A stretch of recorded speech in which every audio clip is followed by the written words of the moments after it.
Isa ka rin ba sa mga gumagamit ng licensed music po mga katiktik? So kung mapapansin nyo dyan mga katiktik, yung sa akin ay puro po muted po or copyright po mga katiktik, no? So kahit invited po ako sa licensed music po mga katiktik at pwede akong gumamit po mga katiktik, pero nagkaroon pa rin ako ng ganito po mga katiktik at naka-mute po lahat po ng aking mga videos po mga katiktik. So mga katiktik, almost 30 na videos po ang mga na-mute po sa akin mga katiktik. Kaya sa inyo din po dyan, kung gumamit po kayo ng licensed music po is i-double check nyo na rin yung mga reels nyo po mga katiktik at baka kayo rin po ay may ganito po, no?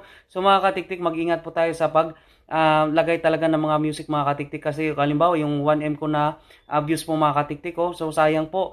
Ayaw ko sanang burahin po mga katiktik kasi nga po sayang yung mga views at ang dami na po ang mga nag-send sa akin ng stars po. So mga katiktik, nanghihinayang po ako pero wala akong magagawa po kasi tutorial nga po yung kino-content ko po, kaya kung hindi ko naman po buburahin po mga katiktik